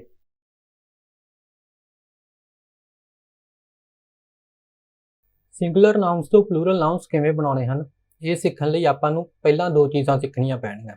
ਪਹਿਲਾਂ ਤਾਂ ਇਹ ਕਿ ਨਾਊਨਸ ਕੀ ਹੁੰਦੇ ਹਨ। ਨਾਊਨਸ ਬੇਸਿਕਲੀ ਨੇਮਿੰਗ ਵਰਡਸ ਹੁੰਦੇ ਹਨ। ਨੇਮਿੰਗ ਵਰਡਸ ਦਾ ਕੀ ਮਤਲਬ ਹੈ? ਜਦੋਂ ਵੀ ਆਪਾਂ ਕਿਸੇ ਪਰਸਨ, ਪਲੇਸ, ਥਿੰਗ ਜਾਂ ਐਨੀਮਲ ਨੂੰ ਨਾਮ ਦੇ ਦਿੰਦੇ ਹਾਂ ਤਾਂ ਜੋ ਆਪਾਂ ਨਾਮ ਦਿੰਦੇ ਹਾਂ ਉਹਨੂੰ ਆਪਾਂ ਨਾਊਨ ਕਹਿ ਦਿੰਦੇ ਹਾਂ। ਉਸ ਤੋਂ ਬਾਅਦ ਤੁਹਾਨੂੰ ਪਤਾ ਹੋਣਾ ਚਾਹੀਦਾ ਕਿ ਸਿੰਗੂਲਰ ਤੇ ਪਲੂਰਲ ਕੀ ਹੁੰਦਾ ਹੈ। ਜਦੋਂ ਆਪਾਂ ਕਿਸੇ ਇੱਕ ਚੀਜ਼ ਬਾਰੇ ਗੱਲ ਕਰਦੇ ਹਾਂ ਤਾਂ ਉਹਨੂੰ ਆਪਾਂ ਸਿੰਗੂਲਰ ਕਹਿੰਦੇ ਹਾਂ, ਪਰ ਜਦੋਂ ਆਪਾਂ ਇੱਕ ਤੋਂ ਜ਼ਿਆਦਾ ਚੀਜ਼ਾਂ ਬਾਰੇ ਗੱਲ ਕਰਦੇ ਹਾਂ ਉਹਨੂੰ ਆਪਾਂ ਪਲੂਰਲ ਕਹਿ ਦਿੰਦੇ ਹਾਂ। ਹੁਣ ਨਾਊਨ ਦੀਆਂ ਦੋ ਕੈਟੇਗਰੀਜ਼ ਹੁੰਦੀਆਂ ਨੇ। ਜਿੰਨੇ ਵੀ ਨਾਊਨਸ ਹੁੰਦੇ ਹਨ ਉਹਨਾਂ ਨੂੰ ਦੋ ਕੈਟੇਗਰੀਜ਼ ਵਿੱਚ ਡਿਵਾਈਡ ਕੀਤਾ ਜਾ ਸਕਦਾ ਹੈ। ਪਹਿਲੀ ਕੈਟੇਗਰੀ ਹੁੰਦੀ ਹੈ ਰੈਗੂਲਰ ਨਾਊਨਸ ਦੀ ਤੇ ਦੂਸਰੀ ਕੈਟੇਗਰੀ ਹੁੰਦੀ ਹੈ ਇਰੈਗੂਲਰ ਨਾਊਨਸ ਦੀ। ਰੈਗੂਲਰ ਨਾਊਨਸ ਕਿਹੜੇ ਹੁੰਦੇ ਹਨ? ਜਿਨ੍ਹਾਂ ਨਾਊਨਸ ਨੂੰ ਆਪਾਂ ਈਜ਼ਲੀ ਕੁਝ ਰੂਲਸ ਨੂੰ ਫੋਲੋ ਕਰਕੇ ਸਿੰਗੂਲਰ ਤੋਂ ਪਲੂਰਲ ਵਿੱਚ ਕਨਵਰਟ ਕਰ ਸਕਦੇ ਹਾਂ ਉਹਨਾਂ ਨੂੰ ਆਪਾਂ ਰੈਗੂਲਰ ਨਾਊਨਸ ਕਹਿ ਦਿੰਦੇ ਹਾਂ। ਤੇ ਜਿਹੜੇ ਨਾਊਨਸ ਦਾ ਕੋਈ ਰੂਲ ਨਹੀਂ ਹੁੰਦਾ ਸਿੰਗੂਲਰ ਤੋਂ ਪਲੂਰਲ ਵਿੱਚ ਕਨਵਰਟ ਕਰਨ ਲਈ ਉਹਨਾਂ ਨੂੰ ਆਪਾਂ ਇਰੈਗੂਲਰ ਨਾਊਨਸ ਕਹਿ ਦਿੰਦੇ ਹਾਂ। ਮਤਲਬ ਉਹਨਾਂ ਦੇ ਪਲੂਰਲ ਨਾਊਨਸ ਹੁੰਦੇ ਨੇ, ਮਤਲਬ ਉਹਨਾਂ ਦੇ ਪਲੂਰਲ ਵਰਡਸ ਹੁੰਦੇ ਨੇ ਪਰ ਉਹ ਪਹਿਲਾਂ ਤੋਂ ਹੀ ਤੈਅ ਹੁੰਦੇ ਆ। ਆਪਾਂ ਉਹਨਾਂ ਨੂੰ ਸਿਰਫ ਯਾਦ ਕਰ ਸਕਦੇ ਹਾਂ, ਆਪਾਂ ਉਹਨਾਂ ਨੂੰ ਕਿਸੇ ਰੂਲ ਦੇ ਹਿਸਾਬ ਨਾਲ ਨਹੀਂ ਲਿਖ ਸਕਦੇ। ਇਹਦੇ ਬਾਰੇ ਮੈਂ ਤੁਹਾਨੂੰ ਡਿਟੇਲ ਵਿੱਚ ਅੱਗੇ ਦੱਸ ਦਿੰਦਾ। ਪਹਿਲਾਂ ਆਪਾਂ ਗੱਲ ਕਰਦੇ ਹਾਂ ਰੈਗੂਲਰ ਨਾਊਨਸ ਬਾਰੇ। ਰੈਗੂਲਰ ਨਾਊਨਸ ਦੇ ਕਿਹੜੇ-ਕਿਹੜੇ ਰੂਲਸ ਨੇ ਸਿੰਗੂਲਰ ਤੋਂ ਪਲੂਰਲ ਵਿੱਚ ਕਨਵਰਟ ਕਰਨ ਲਈ। ਸਾਡਾ ਸਭ ਤੋਂ ਪਹਿਲਾ ਰੂਲ ਹੈ ਐਸ ਲਗਾਉਣ ਦਾ। ਕੋਈ ਵੀ ਰੈਗੂਲਰ ਨਾਊਨ, ਮਤਲਬ ਸਾਰੇ ਰੈਗੂਲਰ ਨਾਊਨ ਨਹੀਂ, ਕੁਝ ਅਜਿਹੇ ਰੈਗੂਲਰ ਨਾਊਨਸ ਹੁੰਦੇ ਹਨ ਜੋ ਬੜੇ ਸਿੰਪਲ ਹੁੰਦੇ ਹਨ, ਉਹਨਾਂ ਦੇ ਪਿੱਛੇ ਸਿਰਫ ਆਪਾਂ ਐਸ ਲਗਾ ਦੇਣੀ ਹੁੰਦੀ ਹੈ। ਉਹਨਾਂ ਨੂੰ ਆਪਾਂ ਈਜ਼ਲੀ ਸਿੰਗੂਲਰ ਤੋਂ ਪਲੂਰਲ ਵਿੱਚ ਕਨਵਰਟ ਕਰ ਸਕਦੇ ਹਾਂ ਉਹਨਾਂ ਪਿੱਛੇ ਐਸ ਲਗਾ ਕੇ। ਜਿਵੇਂ ਬਾਲ ਹੋ ਗਿਆ, ਸਪੀਕਰ ਹੋ ਗਿਆ। ਬਾਲ ਤੋਂ ਬਾਲਸ ਬਣ ਗਿਆ, ਸਪੀਕਰ ਤੋਂ ਸਪੀਕਰਸ ਬਣ ਗਿਆ। ਸੋ ਇੱਥੇ ਆਪਾਂ ਕੀ ਕੀਤਾ? ਐਸ ਲਗਾ ਕੇ ਸਿੰਗੂਲਰ ਤੋਂ ਪਲੂਰਲ ਨਾਊਨਸ ਬਣਾ ਲਏ। ਹੁਣ ਕੁਝ ਅਜਿਹੇ ਵੀ ਰੈਗੂਲਰ ਨਾਊਨਸ ਹੁੰਦੇ ਹਨ ਜਿਨ੍ਹਾਂ ਦੇ ਪਿੱਛੇ ਆਪਾਂ ਈਐਸ ਲਗਾਉਣਾ ਹੁੰਦਾ ਹੈ। ਤਾਂ ਈਐਸ ਆਪਾਂ ਕਦੋਂ ਲਗਾਉਣਾ ਹੁੰਦਾ ਹੈ? ਜਦੋਂ ਵੀ ਕਿਸੇ ਨਾਊਨ ਦੇ ਐਂਡ ਵਿੱਚ S, double S, S H, C H, X ਜਾਂ ਜ਼ੈਡ ਲਿਖਿਆ ਹੋਵੇ ਆਪਾਂ ਉਹਦੇ ਪਿੱਛੇ ਈਐਸ ਲਗਾ ਦੇਣਾ ਹੁੰਦਾ ਹੈ। ਜਿਵੇਂ ਮਾਸ ਪਿੱਛੇ ਈਐਸ ਲਗਾ ਤਾਂ ਮਾਸਸ ਬਣ ਗਿਆ। ਏਅਰਬਸ ਪਿੱਛੇ ਈਐਸ ਲਗਾਤਾ ਏਅਰਬਸਸ ਬਣ ਗਿਆ। ਐਸ਼ ਪਿੱਛੇ ਆਪਾਂ ਈਐਸ ਲਗਾਤਾ ਤਾਂ ਉਹ ਐਸ਼ਸ ਬਣ ਗਿਆ। ਇੰਚ ਪਿੱਛੇ ਆਪਾਂ ਈਐਸ ਲਗਾਤਾ ਉਹ ਇੰਚਸ ਬਣ ਗਿਆ। ਫੌਕਸ ਪਿੱਛੇ ਆਪਾਂ ਈਐਸ ਲਗਾਤਾ ਉਹ ਫੌਕਸਸ ਬਣ ਗਿਆ। ਹੁਣ ਇਹਨਾਂ ਸਾਰਿਆਂ ਜਿਹੜੇ ਸਿੰਗੂਲਰ ਨਾਊਨਸ ਨੇ ਜੇ ਤੁਸੀਂ ਉਹਨਾਂ ਦੇ ਲਾਸਟ ਵਾਲੇ ਲੈਟਰਸ ਨੂੰ ਦੇਖੋਗੇ, ਮਾਸ ਵਿੱਚ ਡਬਲ ਐਸ ਹੈ, ਏਅਰਬਸ ਵਿੱਚ ਐਸ ਹੈ, ਐਸ ਐਚ ਹੈ, ਸੀ ਐਚ ਹੈ, ਐਕਸ ਹੈ। ਸੋ ਇਹਨਾਂ ਪਿੱਛੇ ਆਪਾਂ ਕੀ ਲਾਇਆ? ਈਐਸ ਲਗਾ ਦਿੱਤਾ। ਸੋ ਇਹ ਸੀਗੇ ਆਪਣੇ ਅਜਿਹੇ ਸਿੰਗੂਲਰ ਨਾਊਨਸ ਜਿਨ੍ਹਾਂ ਪਿੱਛੇ ਆਪਾਂ ਐਸ ਜਾਂ ਈਐਸ ਲਗਾ ਸਕਦੇ ਹਾਂ। ਹੁਣ ਆਪਾਂ ਗੱਲ ਕਰਦੇ ਹਾਂ ਆਪਣੇ ਤੀਸਰੇ ਰੂਲ ਦੀ। ਆਪਣਾ ਤੀਸਰਾ ਰੂਲ ਕੀ ਹੈ? ਕਈ ਵਾਰੀ ਕੁਝ ਅਜਿਹੇ ਸਿੰਗੂਲਰ ਨਾਊਨਸ ਹੁੰਦੇ ਹਨ ਜਿਨ੍ਹਾਂ ਦੇ ਪਿੱਛੇ ਐਸ ਜਾਂ ਜ਼ੈਡ ਲਿਖੀ ਹੁੰਦੀ ਹੈ ਪਰ ਉਹਦੇ ਪਿੱਛੇ ਆਪਾਂ ਸਿੱਧਾ ਈਐਸ ਨਹੀਂ ਲਗਾਉਣੀ ਹੁੰਦੀ। ਈਐਸ ਲਗਾਉਣ ਤੋਂ ਪਹਿਲਾਂ ਆਪਾਂ ਐਸ ਜਾਂ ਜ਼ੈਡ ਨੂੰ ਦੋ ਵਾਰੀ ਲਿਖਣਾ ਹੁੰਦਾ, ਮਤਲਬ ਦੁਬਾਰਾ ਕਰਕੇ ਲਿਖਣਾ ਹੁੰਦਾ ਹੈ। ਜਿਵੇਂ ਕੁਇਜ਼ ਹੋ ਗਿਆ। ਕੁਇਜ਼ ਨੂੰ ਜਦੋਂ ਆਪਾਂ ਪਲੂਰਲ ਫਾਰਮ ਵਿੱਚ ਚੇਂਜ ਕਰਾਂਗੇ ਆਪਾਂ ਜ਼ੈਡ ਨੂੰ ਦੋ ਵਾਰੀ ਲਿਖਾਂਗੇ ਫਿਰ ਈਐਸ ਲਗਾਵਾਂਗੇ। ਕੁਇਜ਼ ਤੋਂ ਕੀ ਬਣ ਜਾਊਗਾ? ਕੁਇਜ਼ਸ ਬਣ ਜਾਊਗਾ। ਗੈਸ, ਗੈਸ ਤੋਂ ਗੈਸਸ ਬਣ ਜਾਂਦਾ ਹੈ। ਐਸ ਨੂੰ ਆਪਾਂ ਦੂਰਾ ਕਰਕੇ ਲਿਖਦੇ ਹਾਂ ਫਿਰ ਈਐਸ ਲਗਾਉਣੇ ਆ। ਤਾਂ ਇਹ ਵੀ ਆਪਣਾ ਇੱਕ ਰੂਲ ਹੈ। ਹੁਣ ਆਪਾਂ ਗੱਲ ਕਰਦੇ ਹਾਂ ਆਪਣੇ ਚੌਥੇ ਰੂਲ ਦੀ। ਕਈ ਵਾਰੀ ਕੁਝ ਸ਼ਬਦਾਂ ਦੇ ਪਿੱਛੇ ਐਫ ਜਾਂ ਐਫ ਈ ਲਿਖਿਆ ਹੁੰਦਾ ਹੈ। ਜਦੋਂ ਐਫ ਜਾਂ ਐਫ ਈ ਲਿਖਿਆ ਹੋਵੇ ਤੁਸੀਂ ਕੀ ਕਰਨਾ ਹੁੰਦਾ ਹੈ? ਤੁਸੀਂ ਐਫ ਨੂੰ ਵੀ ਵਿੱਚ ਚੇਂਜ ਕਰਨਾ ਹੁੰਦਾ ਹੈ ਤੇ ਉਸ ਤੋਂ ਬਾਅਦ ਤੁਸੀਂ ਈ ਐਸ ਜਾਂ ਐਸ ਲਗਾ ਦੇਣੀ ਹੁੰਦੀ ਹੈ। ਮਤਲਬ ਜੇ ਤਾਂ ਈ ਪਹਿਲਾਂ ਹੀ ਲਿਖੀ ਹੋਈ ਹੈ ਫਿਰ ਸਿੱਧਾ ਐਸ ਲਗਾ ਦੇਣੀ ਹੈ, ਨਹੀਂ ਤਾਂ ਈ ਐਸ ਲਿਖ ਦੇਣਾ ਹੈ। ਇਹਦੇ ਵੀ ਕੁਝ ਉਦਾਹਰਨ ਤੁਹਾਨੂੰ ਦੇ ਦਿੰਦਾ। ਜਿਵੇਂ ਲਾਈਫ। ਲਾਈਫ ਵਿੱਚ ਕੀ ਹੈ? ਐਫ ਲਿਖੀ ਹੋਈ ਆ, ਐਫ ਦੀ ਜਗ੍ਹਾ ਆਪਾਂ ਕੀ ਕਰ ਦੇਣਾ ਹੈ? ਵੀ ਲਾ ਦੇਣੀ ਆ ਤੇ ਪਿੱਛੇ ਆਪਾਂ ਈ ਐਸ ਲਗਾ ਦੇਣੀ ਹੈ। ਜਾਂ ਫਿਰ ਐਂ ਕਹਿ ਲਓ ਜੇ ਐਫ ਜਾਂ ਐਫ ਈ ਲਿਖੀ ਹੋਈ ਹੈ ਕਿਸੇ ਸ਼ਬਦ ਦੇ ਐਂਡ ਵਿੱਚ ਤੁਸੀਂ ਐਫ ਜਾਂ ਐਫ ਈ ਹਟਾ ਕੇ ਵੀ ਈ ਐਸ ਲਿਖ ਦੇਣਾ। Life, lives. Half, halves. Wife wives. So ਇੰਜ ਆਪਾਂ ਸਿੰਗੂਲਰ ਤੋਂ ਪਲੂਰਲ ਬਣਾ ਸਕਦੇ ਹਾਂ। ਹੁਣ ਜਿਹੜਾ ਇਹ ਰੂਲ ਹੈ ਇਹਦੀਆਂ ਕੁਝ ਐਕਸੈਪਸ਼ਨਸ ਨੇ। ਐਕਸੈਪਸ਼ਨਸ ਦਾ ਮਤਲਬ ਕੀ ਹੈ, ਕੁਝ ਅਜਿਹੇ ਸਿੰਗੂਲਰ ਨਾਊਨਸ ਨੇ ਜਿਨ੍ਹਾਂ ਉੱਤੇ ਇਹ ਰੂਲ ਅਪਲਾਈ ਨਹੀਂ ਹੁੰਦਾ, ਭਲਾ ਉਹਨਾਂ ਦੇ ਪਿੱਛੇ ਐਫ ਜਾਂ ਐਫ ਹੀ ਲਿਖੀ ਹੁੰਦੀ ਹੈ। ਅਜਿਹੇ ਕਿਹੜੇ ਸ਼ਬਦ ਨੇ ਉਹ ਮੈਂ ਤੁਹਾਨੂੰ ਦੱਸ ਦਿੰਦਾ। ਜਿਵੇਂ ਸ਼ੈਫ ਹੋ ਗਿਆ, ਸ਼ੈਫ ਦੇ ਪਿੱਛੇ ਆਪਾਂ ਸਿਰਫ ਐਸ ਲਗਾ ਦਿੰਦੇ ਹਾਂ, ਆਪਾਂ ਐਫ ਹਟਾ ਕੇ VES ਨਹੀਂ ਲਿਖਦੇ, ਆਪਾਂ ਸਿੱਧਾ ਐਸ ਲਿਖ ਦਿੰਦੇ ਹਾਂ। ਚੀਫ ਹੋ ਗਿਆ, ਚੀਫ ਦੇ ਪਿੱਛੇ ਵੀ ਆਪਾਂ ਐਸ ਲਗਾ ਕੇ ਉਹਨੂੰ ਪਲੂਰਲ ਫਾਰਮ ਵਿੱਚ ਚੇਂਜ ਕਰ ਦਿੰਦੇ ਹਾਂ। ਹੁਣ ਤੁਸੀਂ ਸੋਚਦੇ ਹੋਵੋਗੇ ਕਿ ਕੁਝ ਸ਼ਬਦਾਂ ਉੱਤੇ ਆਪਾਂ ਇਹ ਰੂਲ ਕਿਉਂ ਨਹੀਂ ਲਾਉਂਦੇ, ਐਫ ਜਾਂ ਐਫ ਹੀ ਉਹਨਾਂ ਪਿੱਛੇ ਲਿਖਿਆ ਹੁੰਦਾ ਹੈ, ਪਰ ਆਪਾਂ ਇਸ ਰੂਲ ਨੂੰ ਕਿਉਂ ਨਹੀਂ ਅਪਲਾਈ ਕਰਦੇ, ਆਪਾਂ VES ਕਿਉਂ ਨਹੀਂ ਲਗਾਉਂਦੇ। ਹੁਣ ਇੰਗਲਿਸ਼ ਦਾ ਕੀ ਸੀਨ ਹੈ ਕਿ ਇੰਗਲਿਸ਼ ਜਿਹੜੀ ਲੈਂਗੁਏਜ ਹੈ ਇਹ ਕਾਫੀ ਲੈਂਗੁਏਜਸ ਨੂੰ ਮਿਲਾ ਕੇ ਬਣੀ ਹੋਈ ਹੈ, ਤਾਂ ਕੁਝ ਸ਼ਬਦ ਅਜਿਹੇ ਨੇ ਜਿਨ੍ਹਾਂ ਉੱਤੇ ਆਪਣੇ ਟ੍ਰੈਡੀਸ਼ਨਲ ਜੋ ਆਪਣੇ ਨਿਯਮ ਨੇ, ਜੋ ਕਾਨੂੰਨ ਨੇ ਉਹ ਨਹੀਂ ਲੱਗਦੇ, ਉਹ ਆਪਣੇ ਹੀ ਰੂਲ ਫੋਲੋ ਕਰਦੇ ਨੇ। ਸੋ ਉਹ ਸ਼ਬਦ ਐਕਸੈਪਸ਼ਨਸ ਦੇ ਅੰਡਰ ਆ ਜਾਂਦੇ ਹਨ ਕਿ ਉਹਨਾਂ ਉੱਤੇ ਇਹ ਰੂਲ ਨਹੀਂ ਅਪਲਾਈ ਹੁੰਦੇ। ਹੁਣ ਜਿਹੜਾ ਆਪਣਾ ਪੰਜਵਾਂ ਤੇ ਛੇਵਾਂ ਰੂਲ ਹੈ ਉਹਦਾ ਲੈਣਾ ਦੇਣਾ ਹੈ ਵਾਈ ਨਾਲ। ਜੇ ਕਿਸੇ ਸ਼ਬਦ ਦੇ ਐਂਡ ਉੱਤੇ ਵਾਈ ਲਿਖਿਆ ਹੈ ਤੇ ਉਹਦੇ ਤੋਂ ਅਗਲਾ ਲੈਟਰ ਕੌਨਸੋਨੈਂਟ ਹੈ ਤਾਂ ਆਪਾਂ ਵਾਈ ਹਟਾ ਕੇ ਉਹਦੀ ਜਗ੍ਹਾ ਉੱਤੇ IES ਲਿਖ ਦੇਣਾ ਹੁੰਦਾ ਹੈ। ਜਿਵੇਂ ਫਲਾਈ, ਫਲਾਈ ਵਿੱਚ ਕੀ ਹੈ, ਵਾਈ ਤੋਂ ਜਿਹੜਾ ਅਗਲਾ ਲੈਟਰ ਹੈ ਉਹ ਕੀ ਹੈ, L ਹੈ। L ਇੱਕ ਕੌਨਸੋਨੈਂਟ ਹੈ, ਤਾਂ ਹੁਣ ਆਪਾਂ ਕੀ ਕਰਾਂਗੇ, ਵਾਈ ਹਟਾ ਕੇ ਉਹਦੀ ਜਗ੍ਹਾ ਉੱਤੇ IES ਲਿਖ ਦਾਂਗੇ, ਤਾਂ ਫਲਾਈ ਤੋਂ ਕੀ ਬਣ ਗਿਆ, ਫਲਾਈਸ ਬਣ ਗਿਆ। ਹਿੱਪੀ, ਹਿੱਪੀ ਵਿੱਚ ਕੀ ਹੋ ਰਿਹਾ ਹੈ, ਵਾਈ ਤੋਂ ਜਿਹੜਾ ਅਗਲਾ ਲੈਟਰ ਹੈ ਉਹ P ਹੈ, P ਇੱਕ ਕੌਨਸੋਨੈਂਟ ਹੈ, ਤਾਂ ਆਪਾਂ ਵਾਈ ਦੀ ਜਗ੍ਹਾ IES ਲਿਖ ਦਾਂਗੇ ਤੇ ਹਿੱਪੀ ਤੋਂ ਕੀ ਬਣ ਜੂਗਾ, ਹਿੱਪੀਸ ਬਣ ਜੂਗਾ। ਛੇਵੇਂ ਰੂਲ ਵਿੱਚ ਕੀ ਹੁੰਦਾ ਹੈ ਕਿ ਜੇ ਵਾਈ ਤੋਂ ਅਗਲਾ ਜਿਹੜਾ ਲੈਟਰ ਹੈ ਉਹ ਵੋਵਲ ਹੈ, ਪਹਿਲਾਂ ਆਪਾਂ ਕੌਨਸੋਨੈਂਟ ਸੀ ਤਾਂ ਆਪਾਂ IES ਲਿਖਦੇ ਸੀ, ਪਰ ਜੇ ਵਾਈ ਤੋਂ ਅਗਲਾ ਲੈਟਰ ਵੋਵਲ ਹੈ ਤਾਂ ਆਪਾਂ ਵਾਈ ਨੂੰ IES ਨਹੀਂ ਲਿਖਣਾ, ਵਾਈ ਦੇ ਪਿੱਛੇ ਆਪਾਂ ਸਿਰਫ ਐਸ ਲਗਾ ਦੇਣੀ ਹੈ। ਜਿਵੇਂ ਟੋਏ, ਟੋਏ ਜਿਹੜਾ ਸ਼ਬਦ ਹੈ ਵਾਈ ਤੋਂ ਅਗਲਾ ਲੈਟਰ ਕਿਹੜਾ ਹੈ, ਉਹ ਹੈ, ਉਹ ਕੀ ਹੈ, ਇੱਕ ਵੋਵਲ ਹੈ, ਤਾਂ ਆਪਾਂ ਸਿਰਫ ਪਿੱਛੇ ਐਸ ਲਗਾ ਕੇ ਉਹਨੂੰ ਪਲੂਰਲ ਫਾਰਮ ਵਿੱਚ ਕਨਵਰਟ ਕਰ ਸਕਦੇ ਹਾਂ। ਪੇ ਹੋ ਗਿਆ, ਵਾਈ ਤੋਂ ਅਗਲਾ ਲੈਟਰ ਕੀ ਹੈ, ਏ ਹੈ, ਏ ਕੀ ਹੈ, ਵੋਵਲ ਹੈ, ਤਾਂ ਉਹਦੇ ਪਿੱਛੇ ਵੀ ਆਪਾਂ ਸਿਰਫ ਐਸ ਲਗਾ ਕੇ ਉਹਨੂੰ ਪਲੂਰਲ ਫਾਰਮ ਵਿੱਚ ਚੇਂਜ ਕਰ ਦਾਂਗੇ, ਪੇ ਤੋਂ ਕੀ ਹੋ ਜਾਊਗਾ, ਪੇਸ ਹੋ ਜਾਊਗਾ। ਸਾਡਾ ਸੱਤਵਾਂ ਰੂਲ ਸਾਨੂੰ ਕਹਿੰਦਾ ਹੈ ਕਿ ਜੇ ਕਿਸੇ ਸ਼ਬਦ ਦੇ ਐਂਡ ਉੱਤੇ, ਕਿਸੇ ਨਾਉਨ ਦੇ ਐਂਡ ਉੱਤੇ ਉਹ ਲਿਖਿਆ ਹੈ ਤਾਂ ਉਹਦੇ ਪਿੱਛੇ ਆਪਾਂ ES ਲਗਾ ਦੇਣਾ ਹੈ। ਜਿਵੇਂ ਗੈਕੋ, ਗੈਕੋ ਦੇ ਪਿੱਛੇ ਆਪਾਂ ES ਲਗਾ ਕੇ ਉਹਨੂੰ ਪਲੂਰਲ ਫਾਰਮ ਵਿੱਚ ਚੇਂਜ ਕਰ ਸਕਦੇ ਹਾਂ। ਗੈਕੋ ਤੋਂ ਕੀ ਬਣ ਗਿਆ, ਗੈਕੋਸ ਬਣ ਗਿਆ। ਜ਼ੀਰੋ, ਜ਼ੀਰੋ ਦੇ ਪਿੱਛੇ ES ਲਗਾਵਾਂਗੇ ਤਾਂ ਉਹ ਕੀ ਬਣ ਜਾਊਗਾ, ਜ਼ੀਰੋਸ ਬਣ ਜਾਊਗਾ। ਹੁਣ ਇਸ ਰੂਲ ਵਿੱਚ ਵੀ ਕੁਝ ਐਕਸੈਪਸ਼ਨਸ ਨੇ। ਐਕਸੈਪਸ਼ਨਸ ਕੀ ਨੇ, ਜਿਵੇਂ ਫੋਟੋ ਹੋ ਗਿਆ, ਫੋਟੋ ਦੇ ਪਿੱਛੇ ਉਹ ਹੈ ਪਰ ਉਹਦੇ ਪਿੱਛੇ ਆਪਾਂ ES ਨਹੀਂ ਲਗਾਉਂਦੇ, ਆਪਾਂ ਸਿੱਧਾ S ਲਗਾ ਦਿੰਦੇ ਹਾਂ। ਫੋਟੋ ਤੋਂ ਕੀ ਬਣ ਜਾਂਦਾ ਹੈ, ਫੋਟੋਸ ਬਣ ਜਾਂਦਾ ਹੈ। ਪਿਆਨੋ, ਪਿਆਨੋ ਤੋਂ ਕੀ ਬਣ ਜਾਂਦਾ ਹੈ, ਪਿਆਨੋਸ ਬਣ ਜਾਂਦਾ ਹੈ, ਆਪਾਂ ਸਿਰਫ S ਲਗਾਉਣੇ ਆ, ES ਨਹੀਂ ਲਗਾਉਂਦੇ। ਸੋ ਇਹ ਦੋ ਐਕਸੈਪਸ਼ਨਸ ਨੇ, ਹੋਰ ਵੀ ਐਕਸੈਪਸ਼ਨਸ ਨੇ ਪਰ ਇਹ ਦੋ ਦਾ ਮੈਂ ਤੁਹਾਨੂੰ ਉਦਾਹਰਨ ਦੇ ਰਿਹਾ। ਹੁਣ ਅਗਲਾ ਜਿਹੜਾ ਰੂਲ ਹੈ ਉਹ ਆਪਣਾ 8ਵਾਂ ਰੂਲ ਹੈ। 8ਵਾਂ ਰੂਲ ਆਪਾਂ ਨੂੰ ਕੀ ਕਹਿੰਦਾ ਹੈ ਕਿ ਜੇ ਕਿਸੇ ਸਿੰਗੂਲਰ ਨਾਉਨ ਦੇ ਅੰਤ ਉੱਤੇ US ਲਿਖਿਆ ਹੋਇਆ ਹੈ ਤਾਂ ਆਪਾਂ US ਨੂੰ ਹਟਾ ਕੇ ਉਹਦੀ ਜਗ੍ਹਾ ਉੱਤੇ I ਲਿਖ ਦੇਣਾ ਹੁੰਦਾ ਹੈ। ਜਿਵੇਂ ਕੈਕਟਸ, ਕੈਕਟਸ ਦੇ ਅੰਤ ਉੱਤੇ ਕੀ ਹੈ, US ਹੈ, ਤੇ US ਦੀ ਜਗ੍ਹਾ ਆਪਾਂ ਕੀ ਲਿਖ ਦੇਣਾ ਹੈ, I ਲਿਖ ਦੇਣਾ ਹੈ, ਤੇ ਉਹ ਕੀ ਬਣ ਜਾਊਗਾ, ਕੈਕਟਾਈ ਬਣ ਜਾਊਗਾ। ਸਿਲੇਬਸ, ਸਿਲੇਬਸ ਦੇ ਐਂਡ ਉੱਤੇ ਕੀ ਹੈ, US ਲਿਖਿਆ ਹੋਇਆ ਹੈ, ਤੇ US ਦੀ ਜਗ੍ਹਾ ਆਪਾਂ I ਲਿਖ ਦੇਣਾ ਹੈ, ਤੇ ਕੀ ਬਣ ਜਾਊਗਾ, ਸਿਲੇਬਾਈ, ਸਿਲੇਬਾਈ। ਸਾਡਾ 9ਵਾਂ ਰੂਲ ਸਾਨੂੰ ਦੱਸਦਾ ਹੈ ਕਿ ਜੇ ਕਿਸੇ ਸਿੰਗੂਲਰ ਨਾਉਨ ਦੇ ਅੰਤ ਉੱਤੇ IS ਲਿਖਿਆ ਹੈ ਤਾਂ ਆਪਾਂ IS ਦੀ ਜਗ੍ਹਾ ਉੱਤੇ ES ਲਿਖ ਦੇਣਾ ਹੈ। ਜਿਵੇਂ ਥੀਸਿਸ ਹੋ ਗਿਆ, ਥੀਸਿਸ ਵਿੱਚ ਐਂਡ ਉੱਤੇ ਕੀ ਲਿਖਿਆ ਹੋਇਆ ਹੈ, IS ਲਿਖਿਆ ਹੋਇਆ ਹੈ, ਤੇ IS ਦੀ ਜਗ੍ਹਾ ਉੱਤੇ ਆਪਾਂ ਕੀ ਲਿਖ ਦੇਣਾ ਹੈ, ES। ਥੀਸਿਸ ਤੋਂ ਕੀ ਬਣ ਜਾਊਗਾ, ਥੀਸੈਸ ਬਣ ਜਾਊਗਾ। ਜਿਵੇਂ ਐਮਫੈਸਿਸ ਹੋ ਗਿਆ, ਐਮਫੈਸਿਸ ਦੇ ਐਂਡ ਉੱਤੇ ਵੀ ਕੀ ਹੈ, IS ਹੈ, ਤੇ IS ਦੀ ਜਗ੍ਹਾ ਉੱਤੇ ਆਪਾਂ ES ਲਿਖ ਦੇਣਾ ਹੈ, ਤਾਂ ਕੀ ਬਣ ਜਾਊਗਾ, ਐਮਫੈਸਿਸ ਬਣ ਜਾਊਗਾ। ਹੁਣ ਆਪਣਾ 10ਵਾਂ ਰੂਲ, 10ਵੇਂ ਰੂਲ ਵਿੱਚ ਕੀ ਹੈ ਕਿ ਜੇ ਕਿਸੇ ਸਿੰਗੂਲਰ ਨਾਉਨ ਦੇ ਅੰਤ ਉੱਤੇ ON ਲਿਖਿਆ ਹੋਇਆ ਹੈ ਤਾਂ ਆਪਾਂ ON ਹਟਾ ਕੇ ਕੀ ਲਿਖ ਦੇਣਾ ਹੈ, A ਲਿਖ ਦੇਣਾ ਹੈ।